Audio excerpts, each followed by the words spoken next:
أعوذ بالله من الشيطان الرجيم بسم الله الرحمن الرحيم واعلموا أنما غنمتم من شيء فأن لله خمسه وللرسول ولذي القربى واليتامى والمساكين وابن السبيل إن كنتم آمنتم بالله وما أنزلنا على عبدنا يوم الفرقان يوم التقى الجمعان والله على كل شيء قدیر۔ محترم بھائیو، عزیز بزرگوں، یہ 10واں پارہ ہے، اور جیسا کہ کل بات آئی تھی کہ اللہ تبارک و تعالیٰ نے سورہ انفال میں مال غنیمت کے احکامات کو بیان کیے۔ تو 10ویں پارے کی پہلی آیت میں اللہ تبارک و تعالیٰ جنگ میں جو مال حاصل ہوتا ہے اس مال کے کیا احکام ہیں وہ بیان کر رہے ہیں۔ اللہ فرماتے ہیں کہ مال غنیمت کے 5 حصے کیے جائیں گے، ان میں سے 4 حصہ تو مجاہدین کے درمیان برابر سرابر تقسیم ہوگا، البتہ جو 5واں حصہ ہے یہ اللہ اور اس کے رسول کا ہے، اور ان 5 حصوں میں سے نبی علیہ الصلوۃ والسلام کو دیا جائے گا، اور نبی کے آل اولاد کو یعنی جو اہل بیت ہے ان کو نوازا جائے گا، اسی طرح یتیموں کو، مسکینوں کو اور مسافرین کو۔ تو خلاصہ کلام یہ ہوا کہ جنگ میں جو مال حاصل ہوتا ہے اس کے اولاً 5 حصے کریں گے، 4 حصے تو مجاہدین کے درمیان آپس میں تقسیم ہوں گے، اور 5واں حصہ یہ خالص اللہ کا ہے۔ اب چونکہ ہمارے زمانے میں نبی علیہ السلام حیات نہیں ہیں تو آپ کے آل جو ہیں یعنی اہل بیت نبی کے اولاد ان پر خرچ کیا جائے گا، اسی طرح محلے میں یا معاشرے میں جو غریب، مسکین، فقراء، محتاج لوگ ہیں ان کو اس مال میں سے دیا جائے گا۔ وہ ہے کہ مال غنیمت میں ہر ایک کا حصہ ہوگا اپنے اپنے حصے کے مطابق۔ یہ اللہ تبارک و تعالیٰ نے احکام نازل کی۔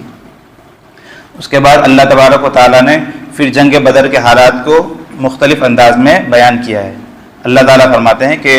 جنگ بدر کے حالات ایسے تھے کہ اللہ نے آگے فرمایا کہ وَلَٰكِن لِيَقْضِيَ اللَّهُ أَمْرًا كَانَ مَفْعُولًا لِيَهْلِكَ مَنْ هَلَكَ عَن بَيِّنَةٍ وَيَحْيَىٰ مَنْ حَيَّ عَن بَيِّنَةٍ۔ اللہ تعالیٰ اس آیت میں فرما رہے ہیں کہ جنگ بدر کو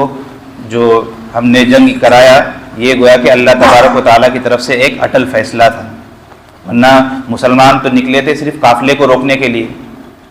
مسلمان قافلے کو روکنے کے لیے نکلے تھے، باضابطہ جنگ کرنے یا کفار سے مقاتلہ کرنے کے لیے نہیں نکلے تھے، لیکن وہاں سچویشن ایسی پیش آ گئی کہ جنگ کی نوبت آ گئی اور مسلمانوں نے جنگ کی اور کفار کو وہاں پر اللہ تبارک و تعالیٰ نے شکست سے دوچار کیا۔ اللہ فرماتے ہیں کہ یہ پورا پروگرام میرا بنایا ہوا تھا، اس لیے کہ میں چاہ یہ رہا تھا کہ ایک ایسی جنگ ہو جو حق اور باطل کے درمیان تمیز کرنے والی ہو، یعنی اس جنگ میں اہل باطل کو شکست ہو اور مسلمان جو ہے ان کو اللہ تبارک و تعالیٰ کامیاب کرے۔ گویا کہ ایک معرکۃ الآراء جنگ اور فیصلہ کن جنگ اللہ تبارک و تعالیٰ نے طے کر دیا تھا، اور اسی نتیجے میں یہ جنگ ہوئی۔ آگے ایک آیت میں اللہ فرماتے ہیں اذ یریکموہم اذ التقیتم فی اعینکم قلیلا ویقللکم فی اعینہم لیقضی اللہ امرا کان مفعولا۔ اللہ فرماتے ہیں کہ اس کی ایک شکل یہ بھی تھی کہ کفار کی نظر میں مسلمانوں کا جو لشکر تھا یہ بہت تھوڑا تھا، تو ان کے اندر بھی جوش بڑھا کہ اتنے مٹھی بھر لوگ ہیں ان کو ہم مسل دیں گے، اور مسلمانوں کے نظر میں بھی کفار کا جو لشکر تھا وہ بالکل قلیل نظر آ رہا تھا، تاکہ ان کے اندر بھی جوش اور حوصلہ قائم ہو۔ اللہ تبارک و تعالیٰ نے یہ جنگ کرایا اور اس کے ذریعے مسلمانوں کو شکست دی اور حق کا غلبہ ہوا۔ اس کو تفصیل کے ساتھ اللہ تبارک و تعالیٰ نے بیان کیا ہے۔ آگے اللہ تبارک و تعالیٰ فرماتے ہیں یا ایھا الذین آمنوا اذا لقیتم فئۃ فاثبتوا واذکروا اللہ کثیرا لعلکم تفلحون۔ یہاں سے تقریباً 2-3 آیات میں اللہ تبارک و تعالیٰ نے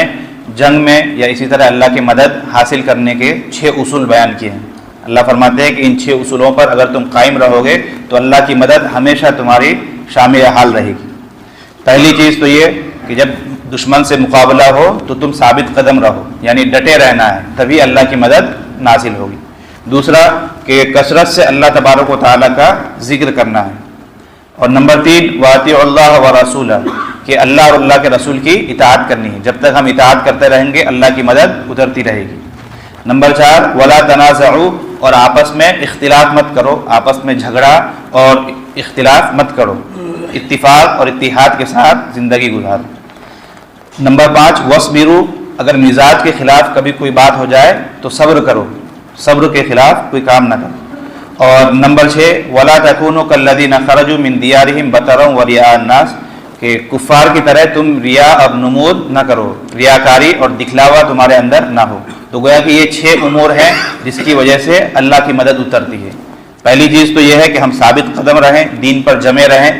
نمبر 2 زیادہ سے زیادہ اللہ تبارک و تعالیٰ کا ذکر کریں۔ نمبر 3 اللہ اور اللہ کے رسول کی اطاعت۔ اور نمبر 4 اختلاف اور جھگڑے سے اپنے آپ کو بچائے رکھیں۔ نمبر 5 صبر کریں۔ اور نمبر 6 ریاکاری، دکھلاوا اور نام و نمود، شہرت ہمارا مقصود نہ ہو۔ یہ 6 کام اگر ہم کرتے ہیں تو ہر حال میں اللہ تبارک و تعالیٰ کی مدد اور نصرت ہمارے حق میں نازل ہوگی اور کفار ہمیشہ شکست کھاتے رہیں گے۔ اور اگر یہ چیزیں ہمارے اندر نہیں ہیں تو پھر اللہ کی مدد بھی نہیں اترے گی۔ یہ گویا کہ ہمیں تعلیم دی جا رہی ہے۔ پھر آگے اللہ تبارک و تعالیٰ نے وہی جنگ بدر کے حالات ذکر کیے ہیں کہ جنگ بدر میں شیطان نے کفار کے سامنے اذ زین لہم الشیطان اعمالہم، کہ کفار کے اعمال کو شیطان نے مزین کر دیا تھا۔ یعنی شیطان یہاں تک آتا ہے کہ انسانی شکل میں جا کر کفار کو ابھارتا تھا اور طرح طرح کی باتیں ان کو کہا کرتا تھا، لیکن جب اس نے اللہ کی مدد اترتے ہوئے دیکھی تو کہنے لگا انی اخاف اللہ۔ شیطان بھی اس موقع پر کہنے لگا کہ میں اللہ سے ڈرتا ہوں، جب اس نے اللہ کے عذاب کو اترتے ہوئے دیکھا۔ یہ پوری منظر کشی اللہ تبارک و تعالیٰ نے اس صورت میں کی ہے۔ اسی طرح آگے اللہ فرماتے ہیں کہ یہ کفار مکہ پر جو اللہ کا عذاب نازل ہوا کیوں ہوا؟ حالانکہ یہ لوگ اس زمانے میں عرب کے سردار مانے جاتے تھے۔ بیت اللہ شریف جو اللہ کا سب سے مقدس گھر ہے، اس کی تولیت ان کے پاس تھی، حاجیوں کا یہ لوگ اکرام کیا کرتے تھے، ان پر اللہ کا بڑا احسان اور انعام تھا۔ لیکن یہ لوگ بدر میں کیوں ذلیل ہوئے؟ تو آگے اللہ فرماتے ہیں ذالک بأن اللہ لم یک مغیرا نعمتا انعمها علی قوم حتی یغیروا ما بانفسہم وان اللہ سمیع علیم۔ اللہ فرماتے ہیں کہ ہم جب کسی قوم کو، کسی جماعت کو اپنی نعمتوں سے نوازتے ہیں تو اچانک اس نعمت کو ہم چھین نہیں لیتے، بلکہ ان لوگوں کے کرتوت ہی ایسا ہوتا ہے جس کی وجہ سے مجھے اپنا فیصلہ بدلنا ہوتا ہے۔ کفار اور مشرکین مکہ جو تھے، ان پر اللہ کا انعام تھا، احسان تھا، تو اللہ تعالیٰ فرماتے ہیں میں نے اپنی نعمت خود نہیں چھینی، بلکہ خود ان کے اعمال، ان کے کرتوت ایسے تھے کہ جس کی وجہ سے یہ لوگ عذاب کے مستحق ہوئے۔ پتہ یہ چلا کہ ہمارے ساتھ اگر اللہ کا فضل ہو، اللہ تعالیٰ کی نعمتیں ہوں، رزق میں وسعت کر دی جائے، ہمیں صحت تندرستی کی دولت اللہ دے، نام دے، شہرت دے، علم دے، دولت دے، تو ایسے موقع پر ہمیں اللہ سے ڈرتے رہنا چاہیے۔ کہیں ایسا نہ ہو کہ ہم اس نعمت کی ناقدری کریں اور اللہ تعالیٰ جو ہے اس نعمت کو بدل کر اس کی جگہ ہم پر کوئی عذاب مسلط نہ کر دے۔ اسی لیے علماء نے کہا ہے کہ ایک تو ہے انسان کو اللہ مصیبت میں آزماتے ہیں، اور دوسرا ہے کہ انسان کو کبھی کبھی اللہ نعمت دے کر بھی آزماتے ہیں، اور یہ آزمائش زیادہ سخت اور بڑی آزمائش، اس لیے کہ نعمتوں میں ہم تو خدا کو بھول ہی جاتے ہیں۔ مصیبت کے وقت کوئی گھر میں بیمار ہو، سر میں درد ہو تو اللہ یاد آ ہی جاتا ہے۔ اسی لیے ہاسپٹل میں ہم دیکھتے ہیں کہ باپ بیمار ہے تو بیٹا مصلی پر 2 رکعت پڑھ کے اللہ سے دعا کر ہی لیتا ہے۔ مصیبت کے وقت تو خدا یاد آ ہی جاتا ہے، لیکن اصل آزمائش نعمتوں کے وقت ہوتی ہے۔ اللہ تعالیٰ اپنا ایک ضابطہ بیان کر رہے ہیں کہ جب ہم تمہیں کوئی نعمت دیتے ہیں تو وہ نعمت اس وقت تک نہیں چھینتے جب تک تم خود نہ چینج ہو جاؤ۔ اگر تم خود بدل جاؤ گے، نعمت کی ناقدری کرو گے، تو ہم اپنا ضابطہ اور اپنا فیصلہ بدل لیں گے، تم سے وہ نعمت اٹھا لیں گے۔ تو گویا کہ ہمیں ان کفار کے انجام بد سے یہ عبرت لینی چاہیے کہ ہمارے پاس اگر کوئی نعمت ہے اس کی ہم شکر ادا کریں اور اس نعمت کی ناقدری نہ کریں۔ اسی طرح آگے اللہ تبارک و تعالیٰ فرماتے ہیں وَأَعِدُّوا لَهُم مَّا اسْتَطَعْتُم مِّن قُوَّةٍ وَمِن رِّبَاطِ الْخَيْلِ تُرْهِبُونَ بِهِ عَدُوَّ اللَّهِ وَعَدُوَّكُمْ وَآخَرِينَ مِن دُونِهِمْ۔ اس آیت میں اللہ تبارک و تعالیٰ فرمانے کہ دیکھو جنگ بدر میں تمہیں تو کامیابی مل گئی، تم بغیر کسی ساز و سامان کے نکلے تھے، اللہ نے تمہیں کامیابی دے دی، لیکن دنیا کا دستور یہ ہے کہ دنیا میں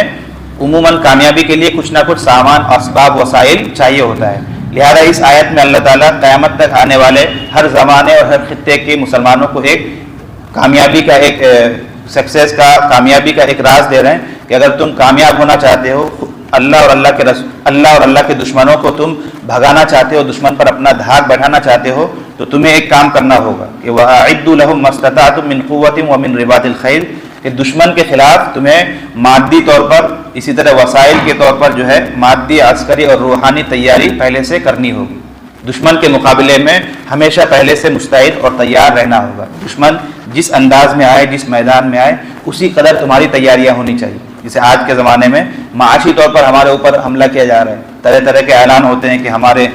میلے میں مسلمان کا دکان نہ لگے یا مسلمان کی دکان سے ہم خرید و فروخت نہ کریں، تو معاشی حملہ ہمارے اوپر ہے۔ اسی طرح کبھی عسکری حملہ فوج کے ذریعے ہمارے اوپر حملہ ہوتا ہے، قوت کے ذریعے، طاقت کے ذریعے ہم پر دھاک بیٹھانے کی کوشش کی جاتی ہے۔ تو اللہ فرماتے ہیں کہ جتنا تم سے ہو سکے، یعنی جتنی تمہارے اندر استطاعت ہو، تم اس فیلڈ میں کام کرو کہ مسلمان دفاعی طور پر مضبوط رہے، معاشی انداز میں بھی مضبوط رہے، تمام اسباب اور وسائل انسان اختیار کرے، اس لیے کہ دنیا دار الاسباب ہے، جتنا ہم اسباب اختیار کریں گے کامیابی کے چانس بڑھ جاتے ہیں۔ لیکن اس کے ساتھ ایک چیز یہ کہ روحانی ترقی بھی تمہارے اندر ہونی چاہیے، کہ صرف اسباب پر بھروسہ نہ ہو بلکہ اللہ کی ذات پر بھی بھروسہ ہو، وہ ہے کہ دونوں چیز کو ساتھ ساتھ لے کر چلنا ہے، کہ ظاہری اور مادی اور عسکری طاقت بھی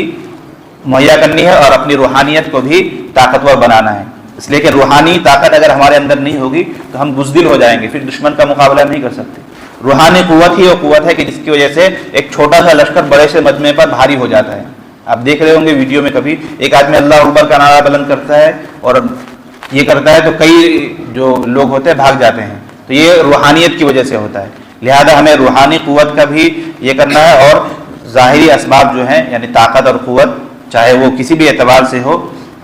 وہ ہر اعتبار سے دفاعی پوزیشن پر اپنے آپ کو ہمیشہ تیار رکھنا چاہیے۔ اللہ تبارک و تعالیٰ اسی آیت میں آگے فرماتے ہیں وَمَا تُنْفِقُوا مِنْ شَيْءٍ فِي سَبِيلِ اللَّهِ يُوَفَّ إِلَيْكُمْ وَأَنْتُمْ لَا تُظْلَمُونَ۔ اللہ فرماتا ہے کہ تم جو کچھ بھی اللہ کے راستے میں خرچ کرو گے تمہارے ساتھ ظلم نہیں کیا جائے گا، یعنی اس کا پورا پورا اجر ثواب تمہیں ضرور دیا جائے گا۔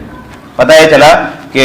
اپنی قوم کو ترقی دینے میں یا معاشی طور پر فائنینشلی اپنے لوگوں کو مضبوط کرنے میں اگر ہم پیسہ خرچ کریں گے تو اللہ کے یہاں اس کا بڑا اجر و ثواب ہمیں ملے گا۔ لہذا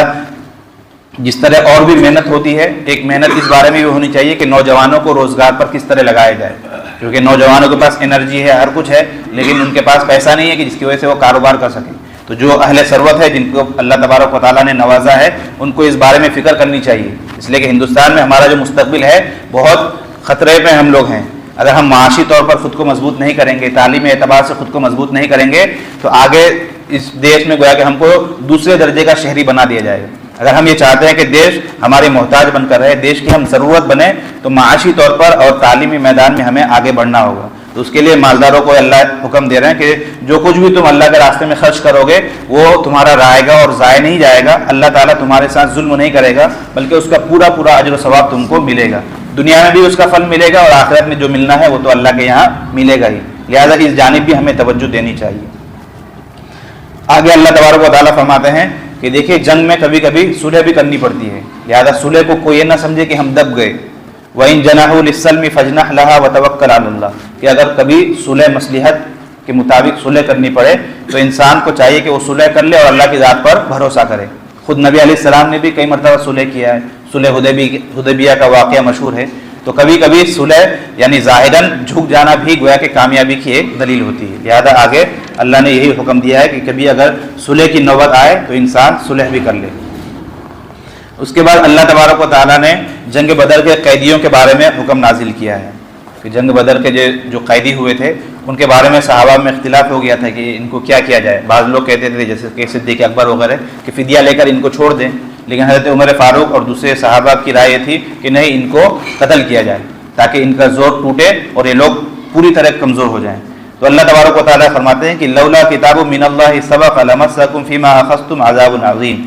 کہ نبی علیہ السلام چونکہ رحمت للعالمین تھے، آپ کے اندر رحمت کا غلبہ تھا، اس لیے نبی صلی اللہ علیہ وسلم نے پہلے رائے کو منتخب کیا اور اس کو پسند کیا کہ فدیہ لے کر ان کو رہا کر دیا۔ لیکن اللہ تبارک و تعالیٰ نے عتاب نازل کی کہ دیکھو اگر اللہ کا فیصلہ پہلے سے لکھا ہوا نہ ہوتا تو تم لوگوں پر یعنی صحابہ پر اللہ کا دردناک عذاب آ پہنچتا۔ یعنی اللہ تعالیٰ یہ چاہ رہے تھے کہ ان کو بالکل قتل ہی کر دیا جائے، ان کو فدیہ لے کر چھوڑا نہ جائے تاکہ ان کی پوری قوت مٹ جائے، لیکن چونکہ صحابہ کی ایک جماعت مشورے سے بات طے پا گئی تھی اس لیے اللہ تبارک و تعالیٰ نے ان پر عذاب نازل نہیں کیا۔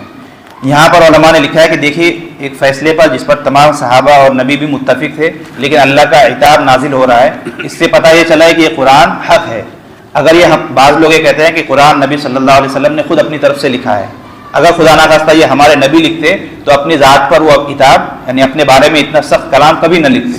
ظاہر سی بات ہے ہم کوئی بات لکھیں گے اپنے بارے میں بلکہ اپنی فیملی کے بارے میں بھی کبھی اس میں کوئی سخت کلام نہیں لکھیں گے۔ جب قرآن جگہ جگہ نبی کو متنبع کر رہا ہے، پتہ یہ چلا کہ یہ کسی ذات ایسی ذات کا کلام ہے جو انسانوں میں سے نہیں ہے بلکہ اللہ تبارک و تعالیٰ کی جانب سے یہ کتاب اور یہ قرآن بھیجا گیا ہے۔ گویا کہ قرآن مقدس کی صداقت اور حقانیت کا اللہ تعالیٰ نے اظہار کیا ہے۔ اس کے بعد آگے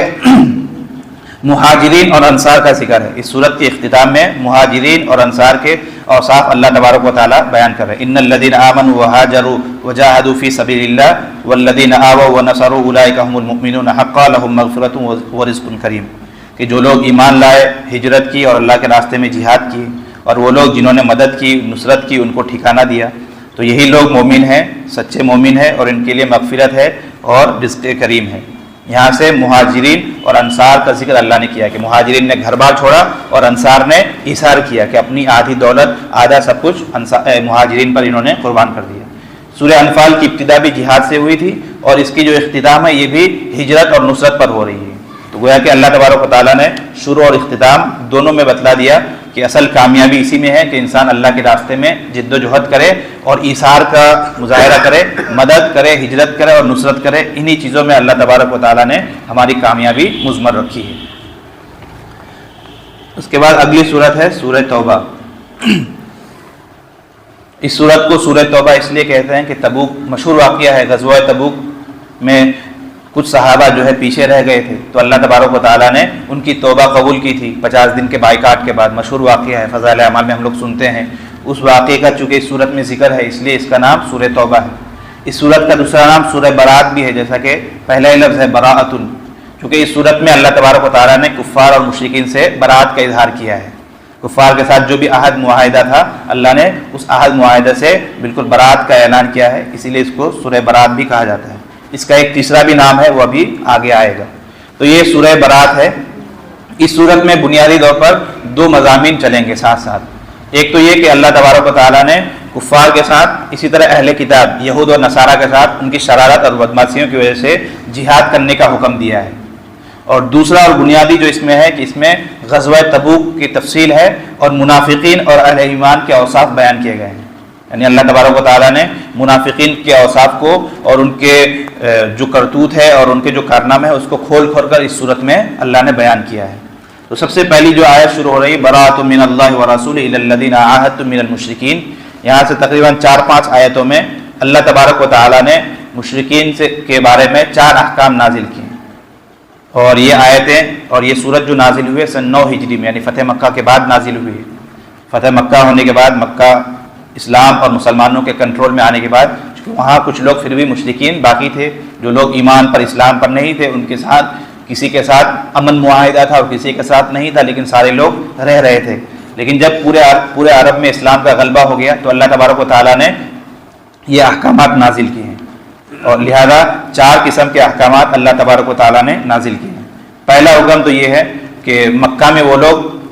جن کے ساتھ ہمارا کوئی عہد یعنی صلح کا کوئی عہد معاہدہ نہیں ہے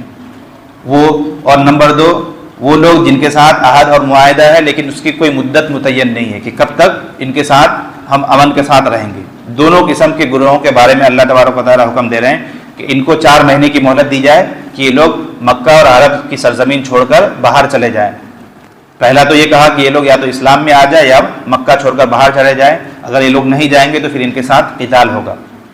اور تیسرا گروہ وہ تھا جن کے ساتھ عہد و معاہدہ تھا اور مدت متعین تھی کہ اتنے ماہ تک ہم لوگ آپ کے ساتھ نہیں لڑیں گے، اس کے بعد پھر دیکھا جائے گا۔ اور مفسرین نے لکھا ہے کہ 9 ماہ کی مدت متعین تھی، تو ان کے بارے میں حکم نازل ہوا کہ فَأَتِمُّوا إِلَيْهِمْ عَهْدَهُمْ إِلَى مُدَّتِهِمْ إِنَّ اللَّهَ يُحِبُّ الْمُتَّقِينَ، کہ ان کے ساتھ جو تمہارا عہد معاہدہ ہے 9 مہینے کا، لہذا 9 مہینوں تک ان کو رہنے دیا جائے گا، کوئی چھیڑ چھاڑ نہیں ہوگی۔ اس مدت میں یہ لوگ یا تو اسلام قبول کر لیں یا پھر یہ مکہ چھوڑ کر اور عرب کی سرزمین چھوڑ کر باہر چلے جائیں، ورنہ پھر ان کے ساتھ قتال ہوگا۔ اور چوتھا گروہ وہ تھا کہ جنہوں نے عہد شکنی کی تھی، جیسا کہ صلح حدیبیہ کے ضمن میں آ گیا ہے کہ مسلمانوں نے عہد کیا تھا اور معاہدہ ہوا تھا، امن اور صلح کا پیغام دونوں طرف سے شرائط لکھے گئے تھے، لیکن کفار مکہ نے خود عہد شکنی کی تھی۔ تو جن لوگوں نے عہد شکنی کی ان کے بارے میں فَإِذَا انسَلَخَ الْأَشْهُرُ الْحُرُمُ فَاقْتُلُوا الْمُشْرِكِينَ، کہ جب اشہر حرم ختم ہو جائے تو ان کے ساتھ قتال کیا جائے۔ چونکہ یہ سورت جو نازل ہوئی حج کے موسم میں نازل ہوئی، تو حج کا مہینہ یہ خود حرمت والا مہینہ ہے، اور حج کے مہینے کے ختم ہونے کے بعد محرم کا مہینہ آتا ہے، وہ بھی حرمت والا مہینہ ہے۔ گویا کہ ان کو محرم تک مہلت دی گئی، 1.5 مہینے کی مہلت دی گئی کہ اس کے بعد آپ لوگوں کو یہاں سے جانا ہے۔ فَاقْتُلُوا الْمُشْرِكِينَ حَيْثُ وَجَدتُّمُوهُمْ، کہ پھر مشرکین سے قتل کرو، یعنی جو مکہ میں بسنے والے لوگ ہیں ان کے ساتھ قتل کرو اور جہاں پاؤ ان کو قتل کرو۔ تو یہ 4 طرح کے گروہ تھے جن کے بارے میں اس صورت میں اور اس صفحے میں احکامات نازل کیے گئے۔ اس آیت سے آج کل کے جو مشرکین ہیں ہمارے ہندوستان میں بسنے والے، وہ لوگ غلط میسج دیتے ہیں کہ دیکھو قرآن جو ہے ہر وقت مارنے کاٹنے کی بات کرتا ہے، تو ان کو معلوم ہونا چاہیے کہ ہر آیت کا کوئی نہ کوئی پس منظر ہوتا ہے۔ اس آیت کا پس منظر یہ مشرکین نہیں ہے بلکہ عرب میں اور مکہ میں بسنے والے مشرکین تھے، ان کے بارے میں یہ احکام قرآن نازل کرتا ہے، لہذا اس سے لوگوں کو کوئی غلط فہمی نہیں ہونی چاہیے۔ تو یہ 4 طرح کے احکامات تھے جو اللہ تبارک و تعالیٰ نے اس صورت میں نازل کیے ہیں۔ اس کے بعد اللہ تبارک و تعالیٰ آگے فرماتے ہیں ما کان للمشرکین ان یعمروا مساجد اللہ۔ اس آیت میں مشرکین کے ایک غلط فہمی کا ازالہ ہے۔ مشرکین یعنی مکہ میں بسنے والے جو کفار تھے، وہ لوگ چونکہ حاجی لوگوں کی خدمت کیا کرتے تھے، ان کو پانی پلاتے تھے، ان کو کھانا کھلاتے تھے، مسجد تعمیر کرتے تھے وغیرہ وغیرہ، تو وہ لوگ کہتے تھے کہ دیکھو ہم بھی تو نیک کام کر رہے ہیں، ہم بھی تو بھلائی کا کام کر رہے ہیں، لہذا گویا کہ ہم بھی کامیاب ہیں۔ تو اللہ تبارک و تعالیٰ نے ضابطہ بیان کر دیا کہ ایمان کے بغیر کوئی بھی عمل قابل قبول نہیں ہے۔ اولئک حبطت اعمالهم وفی النار هم خالدون، کہ ایمان کے بغیر کوئی بھی نیک عمل کامل نہیں ہے، قابل قبول نہیں ہے۔ دنیا میں چاہے انسان کتنا بھی نیک کام کیوں نہ کر لے، اس کا بدلہ اسے دنیا ہی میں مل جائے گا اگر ایمان نہیں ہے۔ آخرت میں اسی وقت وہ قبول ہوگا جب تک کہ اس کے پاس ایمان ہو، لہذا یہاں پر شرط لگا دی گئی کہ کوئی بھی نیک عمل کی قبولیت کے لیے ایمان شرط ہے۔ لہذا یہ لوگ جو مسجدیں بنا رہے ہیں وغیرہ، یہ سارے کامال ان کے اکارت اور بیکار ہو گئے، اس لیے کہ ان کے پاس ایمان نہیں ہے۔ ایمان والوں کی ہی خوبی اللہ نے بیان کی کہ یہی لوگ مسجدیں تعمیر کرتے ہیں، اللہ پر آخرت کے دن پر ایمان رکھتے ہیں، نماز قائم کرتے ہیں اور زکوٰۃ دیتے ہیں، یعنی یہ ایمان والے کے کام ہے، لہذا جن کے پاس ایمان ہے انہی کے اعمال قبول ہوں گے۔ یہ اللہ نے احکامات نازل کی۔ اس کے بعد اللہ تبارک و تعالیٰ نے اگلے رکوع میں غزوہ حنین کی تفصیل بیان کی ہے۔ لقد نصرکم اللہ فی مواطن کثیرہ ویوم حنین، کہ اللہ نے کئی جگہ پر مسلمانوں کی مدد کی اور خاص طور پر حنین میں۔ مکہ فتح ہونے کے بعد غزوہ حنین پیش آیا ہے اور اس موقع پر مسلمانوں کی بہت ہی بڑی تعداد تھی، تقریباً 14,000 مسلمان تھے۔ تو بعض مسلمانوں کے دلوں میں یہ بات آ گئی کہ آج تو ہم تعداد میں بڑے ہیں، لہذا ہماری تعداد بڑی ہے، آج ہم کامیاب ہوں گے، کوئی ہمیں ناکام نہیں کرے گا۔ تو اللہ تبارک و تعالیٰ نے اولاً مسلمانوں کو پسپائی دی کہ بنو حوازن کے جو لوگ تھے وہ تیر انداز تھے اور انہوں نے اچانک حملہ کر دیا، تو سارے صحابہ کے پیر اکھڑ گئے، صرف نبی صلی اللہ علیہ وسلم اور آپ کے ساتھ کچھ اصحاب جو ہے وہ ڈٹے رہے۔ پھر حضرت عباس رضی اللہ تعالیٰ نے لوگوں کو بلایا اور تمام صحابہ دوبارہ آئے، پھر دوبارہ پلٹوار کی، تو اللہ تبارک و تعالیٰ نے مسلمانوں کو فتح دی اور 70 لوگ مارے گئے، 6,000 سے زائد لوگ قیدی بنائے گئے، بہت زیادہ مال و غنیمت حاصل ہوئی۔ تو اس واقعے کو اللہ تعالیٰ نے بیان کیا ہے اور مسلمانوں کو تنبیہ کی ہے کہ کبھی بھی اپنی کثرت پر یا اپنی قوت پر بھروسہ نہیں کرنا ہے، ہمیشہ بھروسہ اللہ تبارک و تعالیٰ کی ذات پر کرنا ہے، اس لیے کہ مدد اور نصرت، فتح اور شکست اللہ کی طرف سے ہوتی ہے، تعداد کو دیکھ کر فتح اور شکست نہیں ہوتی ہے۔ اس سبق کو اللہ تبارک و تعالیٰ نے بیان کیا ہے۔ اس کے بعد آگے اللہ فرماتے ہیں کہ یا ایھا الذین آمنوا انما المشرکون نجس فلا يقربوا المسجد الحرام۔ اس آیت میں فرماتے ہیں کہ مشرکین جو ہے یہ ناپاک ہے، یہ مسجد حرام میں نہ آئے، یعنی یہ لوگ حج اب نہیں کر سکتے۔ اس سے پہلے لوگ حج کرتے تھے، لیکن سن 9 ہجری کے بعد اعلان کر دیا گیا کہ اب مشرکین حج نہیں کر سکتے۔ اس آیت کو لے کر بعض مشرکین جو ہمارے یہاں بستے ہیں یہ لوگ اعتراض کرتے ہیں کہ دیکھو مکہ میں تو بولے ہم لوگوں کی انٹری منع ہے،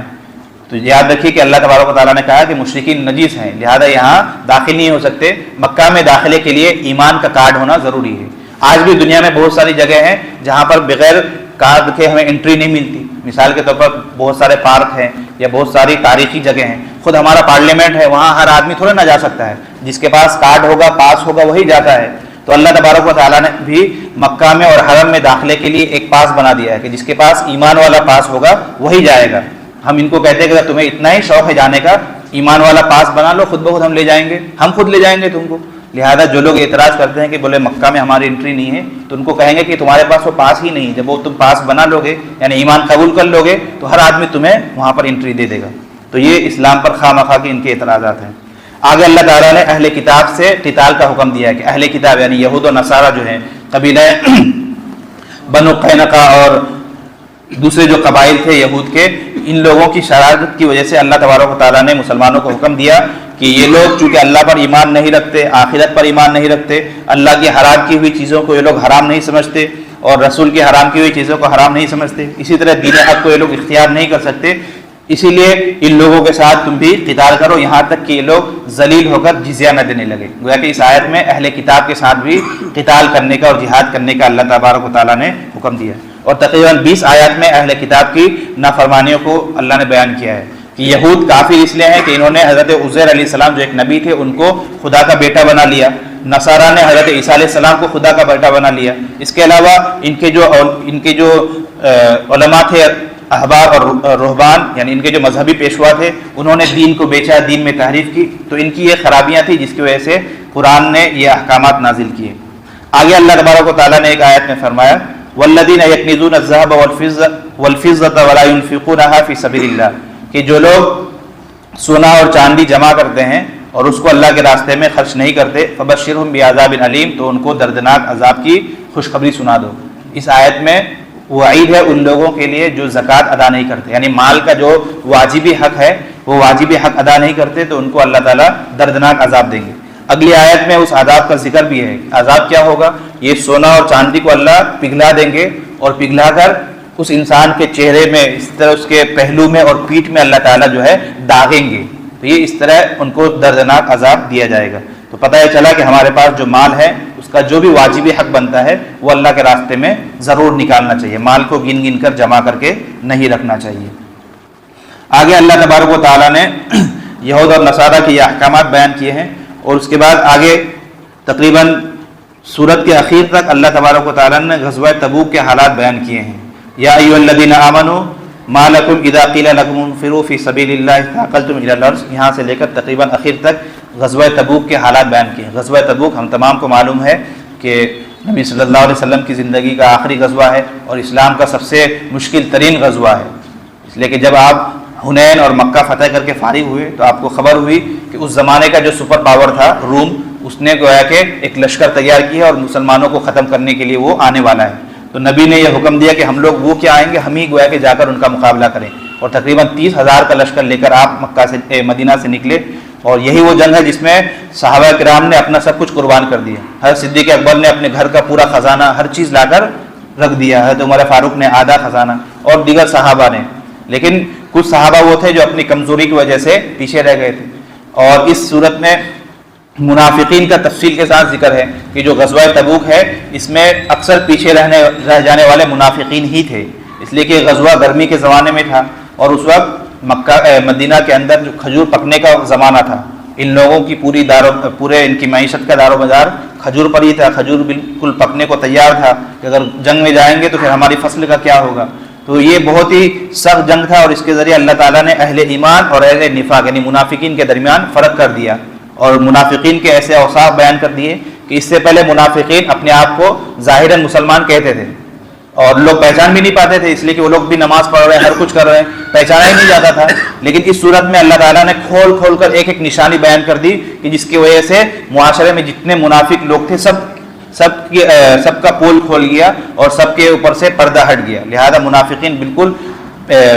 ذلیل ہو گئے اور بالکل خار ہو گئے۔ اسی لیے کہا جاتا ہے کہ سورہ توبہ کا ایک نام سورہ فاضحہ بھی ہے، یعنی رسوا کرنے والی سورت، چونکہ اس سورت نے منافقین کو اور اہل نفاق کو بالکل رسوا کر دیا اور ان کا پورا پول کھل گیا، تو اس کو اللہ تعالیٰ نے تفصیل کے ساتھ بیان کیا ہے، اور اخیر سورت تک بالکل منافقین کے ہی حالات بیان ہو گئے۔ اسی ضمن میں اللہ تعالیٰ نے بیچ میں صدقہ کے یعنی زکوٰۃ کے جو مصارف ہے اس کو بھی بیان کیا ہے، انما الصدقات للفقراء والمساکین، چونکہ یہ جو منافقین تھے یہ لوگ نبی صلی اللہ علیہ وسلم پر الزام دھرتے تھے کہ یہ نبی اپنے والوں کو دیتے ہیں یعنی اپنے قریبی لوگوں کو دیتے ہیں اور ہم لوگوں کو نہیں دیتے، تو یہ لوگ نبی صلی اللہ علیہ وسلم پر اس طرح کی باتیں کیا کرتے تھے، تو اللہ تبارک و تعالیٰ نے کہا کہ نہیں، نبی اپنی طرف سے نہیں دیتے بلکہ اللہ تعالیٰ نے ایک نصاب متعین کر دیا ہے، نبی اسی کے مطابق خرچ کرتے ہیں، اور وہ نصاب اللہ نے بیان کیا کہ جو صدقات ہیں یہ فقراء کے لیے ہیں، مساکین کے لیے ہیں، فقراء یعنی جن کے پاس کچھ بھی مال دولت نہیں ہے، کچھ بھی چیز نہیں ہے، مساکین کے جن کے پاس تھوڑا بہت سامان ہے لیکن ان کی ضرورت کے لیے وہ چیز کافی نہیں ہے، تو ایسے لوگوں کو دیا جائے گا۔ عاملین کہ اس زمانے میں چونکہ بیت المال کا نظام تھا تو جو لوگ زکوٰۃ کو جمع کرتے تھے ان کی تنخواہ بھی زکوٰۃ کے مال میں سے دی جاتی تھی۔ اسی طرح جو لوگ نئے نئے مسلمان ہوتے تھے یا شریر قسم کے غیر مسلم ہوتے تھے تو ان کے تالیف قلب کے لیے زکوٰۃ دیا جاتا تھا، لیکن یہ حکم اب منسوخ ہو گیا ہے، اب اس پر عمل نہیں ہے۔ وہ پھر رقاب گردنیں چھڑانے میں یعنی غلاموں کو آزاد کرانے میں بھی زکوٰۃ کی رقم دی جاتی تھی۔ علماء نے اس کے ضمن میں لکھا ہے کہ آج کل تو غلام نہیں ہے لیکن بہت سارے مسلمان بے گناہ جیلوں کے اندر بند ہیں، تو اگر وہ قیدی جو جیلوں کے اندر بے گناہ بند ہے اس کے پاس کچھ بھی نہیں ہے یعنی وہ زکوٰۃ کا مستحق ہے، تو آپ زکوٰۃ کی رقم سے اس کی پیروی کر سکتے ہیں اور اس کو رہا کرا سکتے ہیں۔ والغارمین وفی سبیل اللہ وابن السبیل، اسی طرح مجاہدین کو اور اللہ کے راستے میں جو لوگ جہاد کرتے ہیں، اسی طرح مسافرین کو زکوٰۃ کا مال دیا جائے گا۔ اسی کے ضمن میں لکھا ہے کہ وہ لوگ جنہوں نے اپنے آپ کو دین کے لیے وقف کر دیا ہے، یعنی دنیا کمانے کے لیے الگ سے ان کے پاس کوئی وقت نہیں ہے، ان کا 24 گھنٹہ جو ہے دین پڑھنے پڑھانے اور دین کی تبلیغ میں ہے، جیسے کہ مستحق طلبہ جن کا ظاہراً جن کے پاس کوئی مال و دولت نہیں ہے، جنہوں نے دین پڑھنے پڑھانے کے لیے اپنے آپ کو وقف کر دیا ہے، تو ایسے طلبہ پر بھی آپ زکوٰۃ کا مال خرچ کر سکتے ہیں، لہذا ان کو بھی زکوٰۃ دے کر ان کو سپورٹ کر سکتے ہیں تاکہ وہ اپنی تعلیم کو جاری رکھ سکیں۔ تو اللہ تبارک و تعالیٰ نے منافقین کے اس شرارت کا بھی جواب دے دیا کہ نبی اپنی طرف سے جس کو چاہے نہیں دیتے، بلکہ اللہ نے جو نصاب متعین کیا ہے اسی کے مطابق ہمارے نبی خرچ کرتے ہیں۔ یہ مختلف احکامات اللہ تبارک و تعالیٰ نے بیان کیے ہیں، اور منافقین کے بارے میں تفصیل سے اللہ تبارک و تعالیٰ نے اخیر تک احکامات نقل کیے ہیں، اور اخیر میں اللہ تبارک و تعالیٰ نے فیصلہ بھی سنا دیا ہے کہ استغفر لهم او لا تستغفر لهم ان تستغفر لهم 70 مرہ فلن یغفر اللہ لهم۔ اللہ فرماتے ہیں کہ اے نبی، آپ چاہے ان منافقین کے لیے آپ بذات خود توبہ کریں تب بھی یا توبہ نہ کریں تب بھی، چاہے آپ 70 مرتبہ بھی ان کے لیے توبہ کریں، ان کے حق میں کوئی بھی چیز کارگر نہیں ہونے والی، یعنی ان کا نفاق اتنا بڑا ہوا ہے کہ اللہ تعالیٰ کبھی بھی ان کو معاف نہیں کریں گے، چاہے نبی کہ جن کی دعا ہر وقت قبول ہوتی ہے 70 مرتبہ بھی اگر نبی دعا کر لیں پھر بھی ان کو معاف نہیں کیا جائے گا۔ اور آخر میں اللہ نے ایک فیصلہ اور کیا کہ وَلَا تُصَلِّ عَلَىٰ أَحَدٍ مِّنْهُمْ مَاتَ أَبَدًا، کہ اے نبی آپ اگر ان منافقین میں سے کسی کا انتقال ہو جائے تو آپ ان کی جنازے کی نماز بھی مت پڑھیے۔ یہ آیت جب نازل ہوئی اس کے بعد اللہ کے نبی نے کبھی کسی بھی منافق کی نماز جنازہ نہیں پڑھی ہے۔ تو اس صورت کے اس پارے کے اخیر تک اللہ تبارک و تعالیٰ نے اہل نفاق کے مختلف حالات کو بیان کیا ہے اور نفاق سے بچنے کی مسلمانوں کو ترغیب دی ہے۔ تو چونکہ اس میں تفصیل کے ساتھ منافقین کے حالات ہیں اور منافقین کو اللہ نے رسوا کر دیا، اسی لیے سورہ توبہ کا ایک تیسرا نام سورہ فاضحہ بھی ہے کہ رسوا کرنے والی سورت، اہل ایمان اور اہل نفاق کے درمیان فرق کرنے والی یہ سورت ہے۔ اللہ تبارک و تعالیٰ نے یہ سارے احکامات ہمارے سامنے بیان کیے ہیں، اللہ تعالیٰ کہنے سننے سے زیادہ عمل کرنے کی توفیق عطا فرمائے۔ ایک آخری بات کہ روزانہ ہم ایک اچھی بات پر عمل کرنے کا عزم کرتے ہیں، تو آج کی اچھی بات ہے کہ جو بھی کام ہم کریں بسم اللہ پڑھ کر کریں۔ نبی صلی اللہ علیہ وسلم کی تاکید ہے اور اس میں بڑی فضیلت ہے اور بڑا اس کا اجر و ثواب ہے، اس کی بڑی برکتیں ہیں کہ جو بھی کام انسان کرے چاہے کوئی بھی کام ہو اس کام کے شروع کرنے سے پہلے ہم بسم اللہ پڑھیں۔ وضو کرنے سے پہلے بھی بسم اللہ پڑھنے کا حکم ہے۔ ایک حدیث میں اللہ کے نبی نے فرمایا لا وضو لمن لم یذکر اسم اللہ علیہ، کہ اس شخص کا وضو کامل نہیں ہوتا ہے کہ جس نے وضو سے پہلے بسم اللہ نہیں پڑھا۔ اسی طرح کھانے پینے سے پہلے بسم اللہ کا حکم ہے، مسجد میں داخل ہونے سے پہلے بسم اللہ پڑھیں، پھر مسجد کے آنے کی دعا ہے۔ تو جو بھی کام انسان کرے اس کے شروع میں بسم اللہ پڑھنا چاہیے۔ ایک حدیث میں اللہ کے نبی صلی اللہ علیہ وسلم فرماتے ہیں کل امر لا یبدا فیہ بسم اللہ الرحمن الرحیم فهو اعظم، کہ ہر وہ کام جس کو بسم اللہ پڑھ کر شروع نہ کیا جائے وہ کام ادھورا ہے، دم بریدہ ہے، یعنی گویا کہ وہ کام ادھورا ہے، ناقص ہے۔ لہذا ہم جو بھی کام کریں بسم اللہ پڑھ کر ہی کریں۔ گھر کے خواتین کو بھی تاکید کرنی چاہیے کہ خاص طور پر وہ جو کھانا وغیرہ بنائے تو بسم اللہ پڑھ کر کھانا بنانا شروع کرے تاکہ اس کھانے کے اندر روحانیت آئے اور برکت آئے۔ اللہ تبارک و تعالیٰ کہنے سننے سے زیادہ عمل کرنے کی توفیق عطا فرمائے۔ دعا کریں۔ بسم اللہ الرحمن الرحیم،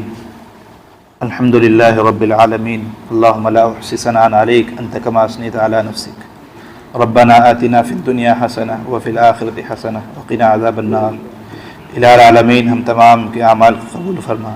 الہ العالمین رمضان کا مبارک مہینہ چل رہا ہے، اے اللہ ایک عشرہ ختم ہو گیا، دوسرا عشرہ مغفرت کا عشرہ جاری ہے، اے اللہ اس کی قدر دانی کی توفیق عطا فرما، ہم تمام کی مغفرت فرما، ہمارے گھر والوں کی مغفرت فرما۔ الہ العالمین قرآن سے لو لگانے کی توفیق عطا فرما، یا اللہ دین کی جتنی محنتیں جس شکل کی ہو رہی ہے ہر ایک کو قبول فرما۔ اے اللہ مساجد کی، مدارس کی، خانقاہوں کی، دعوت و تبلیغ کی، مراکز کی، اے اللہ ہر ایک کی حفاظت فرما، مسلمانوں کی جان مال عزت آبرو کی حفاظت فرما۔ یا اللہ مسلمان جہاں کہیں پریشان حال ہے ان کی مدد اور نصرت فرما. الہ العالمین ہمارے خلاف جو سازشیں ہو رہی ہیں ان لوگوں کو ہدایت دے، اگر ان کے مقدر میں ہدایت نہیں ہے انہیں چن چن کر برباد فرما. الہ العالمین ہم تمام کو قبول فرما، دین پر چلنا آسان فرما. ہماری دعاؤں کو نبی کریم صلی اللہ علیہ وسلم کے صدقے طفیل قبول فرما. وصلی اللہ علی خیر خلقہ وآلہ وصحبہ وذریتہ اجمعین برحمتک یا ارحم الراحمین. قاری صاحب، سورہ توبہ پڑھنے سے پہلے بسم اللہ پڑھنا چاہیے یا نہیں؟ سورہ توبہ کے شروع میں چونکہ بسم اللہ نہیں ہے تو اگر آپ اس کے پیچھے سے تلاوت کرتے ہوئے آ رہے ہیں، یعنی سورہ انفال وغیرہ پیچھے سے پڑھتے پڑھتے آ رہے ہیں اور درمیان میں سورہ توبہ آ گئی تب تو بسم اللہ نہیں پڑھیں گے. لیکن اگر کوئی آدمی سورہ توبہ سے ہی پڑھنا شروع کرے، یعنی تلاوت کی ابتدا سورہ توبہ کے شروع سے ہو رہی ہے، تب اعوذ بھی پڑھیں گے اور بسم اللہ بھی پڑھیں گے. تو گویا کہ دو شکلیں ہو گئی. اگر پیچھے سے ہم پڑھتے آ رہے ہیں درمیان میں سورہ توبہ آ گئی پڑھتے پڑھتے تب تو بسم اللہ نہیں پڑھنا ہے. لیکن اگر سورہ توبہ سے ہی پڑھنا شروع کر رہے ہیں تو پھر اعوذ باللہ بھی پڑھیں گے اور بسم اللہ بھی پڑھیں گے. ہاں نہیں پڑھیں گے، پھر وہ درمیان میں آ گئے نا، پھر نہیں پڑھیں گے.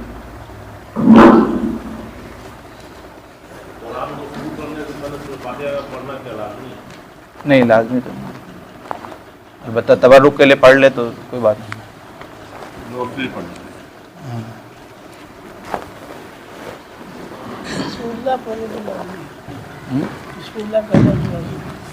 بسم اللہ مستحب ہے،